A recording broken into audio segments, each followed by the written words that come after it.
And we're back with What Matters Most, and we're here with Eric Willis, the CEO and founder of Mahalaya. So, Eric, I did some research and I went on your website and I pulled some information that was quite amazing. So, I'd like to just share this with our listeners so they can understand a little bit more.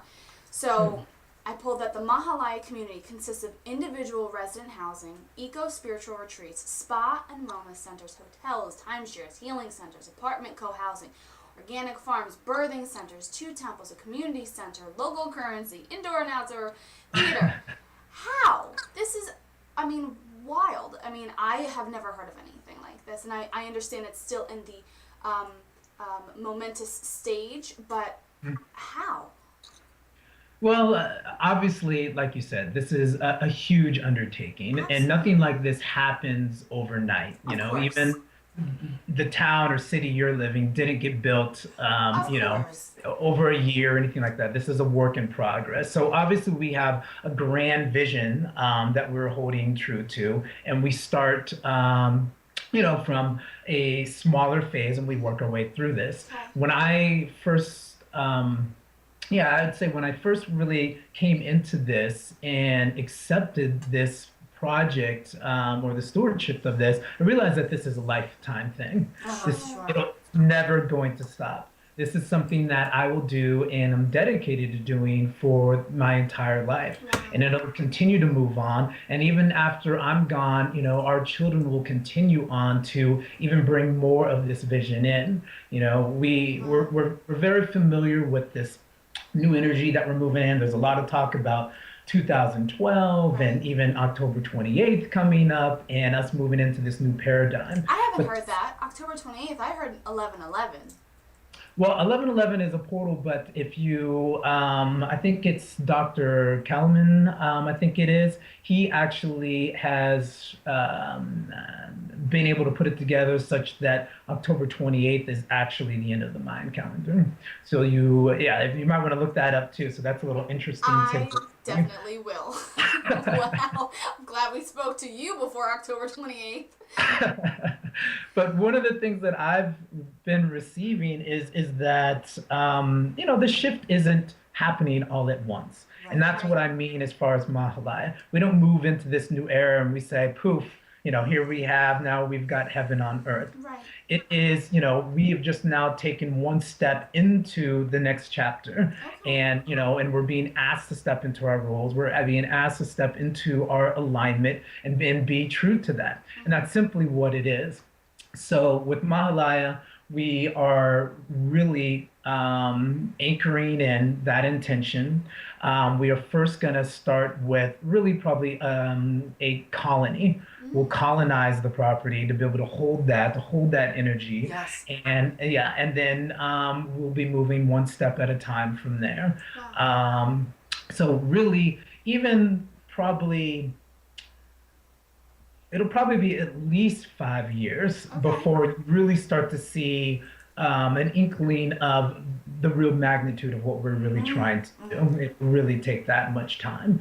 But in addition to that, we're also working on other projects as well. We are looking at other areas of the world. We are looking at everywhere from Hawaii, New Zealand, Ecuador, Costa Rica, Brazil, Spain. There's locations and Wow. people that we're talking to all over the place right now. And again, it's not just the community itself, but we're also working with people about new types of global or local currencies that are being worked on right now. New urban centers, that will replace the fitness centers of today that deal with the whole person. We're working on that as well.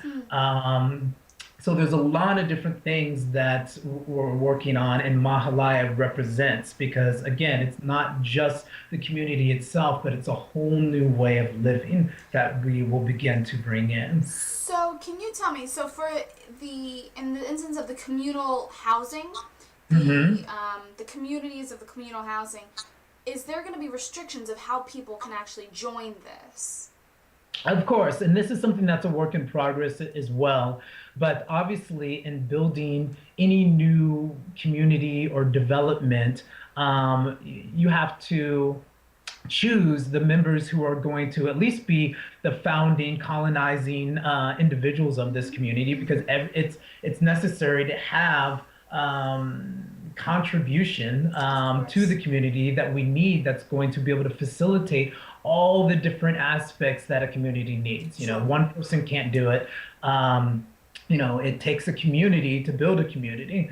You can't have 100 people there and all of them be naturopaths or doctors, or you really need to have a solid um, foundation of colonizing members that can handle all the different things that need to be done. So of course we're going to be taking that into consideration. So as we start to build out these different residential homes and whatnot, and the first thing that we're going to be doing is creating the local economy. It makes the most sense to start with that. And just like most people will move to a town now, for maybe the jobs that are available there, those will be the first people that are wanting to come there, because they will want to work in, let's say, the resort or in the life center. So the ones who have skill sets that are going to be needed first will probably be the ones who are the first ones to move there. Now, it doesn't mean that, let's say, you are ready to retire, or you maybe don't want to work in the resort and you're not going to be able to come there. It's just the way we're going to weigh everything is going to be determined by what you have to contribute. Maybe you're contributing more financially. Maybe you're contributing more because you have certain skill sets and expertise in a given field that we actually need. So these are all the things that are going to be taken into consideration, and this goes into even the local governance that we are developing for Mahalaya, where it can take in this kind of more of a meritocracy-based type system, where really the most qualified people are doing, are put into the jobs, as opposed to just they want to be there, or maybe they have the most money or something like that. We want the best qualified people in the jobs that are suited for them, right? So those are the kind of things that will be taken into consideration. And Eric, I know that you're unable to disclose the initial location at this point in time, but can you give us an idea of how far down the road it will be before people can actually see basically these opportunities to be able to come down there based on either their financial ability to contribute or their skill sets?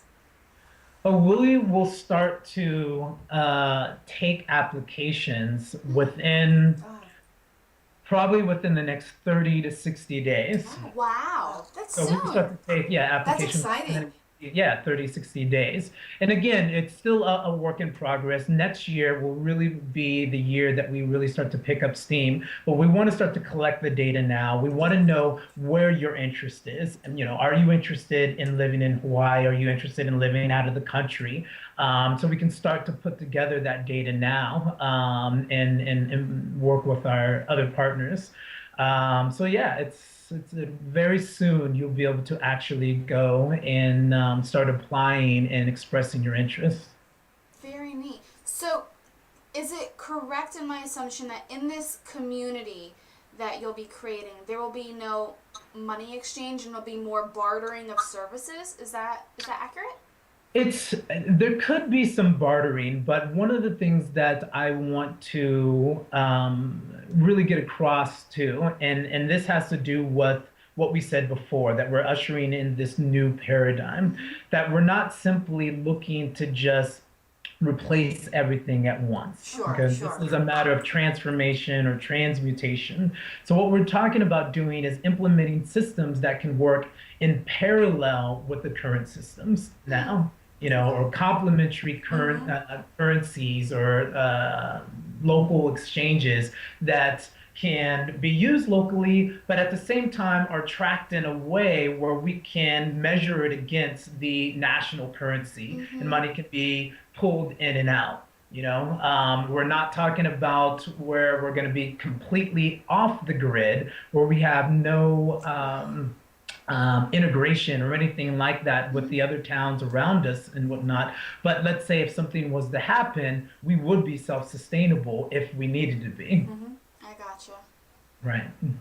So the opportunities that will be coming forward in the next 30 to 60 days will be available online. Is that where they would eventually end up looking for that info, Eric? Absolutely. You'll be able to go online to either mahalaya.com or mahalayacommunities.com and find additional information on both of those websites. Great. So, Eric, tell us what matters most to you and the work that you're doing and what you're trying to spread here on Earth. You know, it is about ushering in this change. I talked to an intuitive several years ago, and I remember she telling me that she felt that if she was to look or consider the new world as a stadium, that she felt this desire in me to be one of these ushers, right, at the stadium and show people where to sit.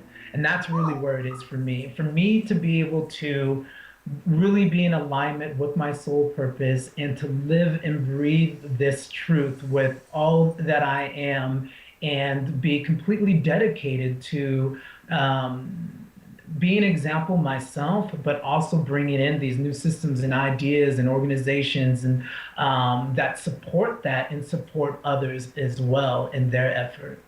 Wow. Well, that's really wonderful, Eric. Thank you so much for that. I'd like to ask you in closing also, is there anywhere that people can go to look on your site that would give them some, if they're interested in getting involved with the development of Mahalaya right now, where can they go look for that? Absolutely. You can go to mahalaya.com. As well as mahalayacommunities.com. And then there's also a nonprofit side too, so you'll be able to go to mahalaya.org as well and get additional information, or perhaps you want to donate. Both of those websites, you'll be able to find additional information and ways to be able to get involved, whether you are interested in one of the communities or just volunteering or just simply want to know more. Wonderful. Well, thank you, Eric, so much. Thank you, Eric. And so as we close, we'd like to thank everyone for watching our show, and remember that once again, the simple things in life are truly what matters most. Namaste. Namaste. Thank you.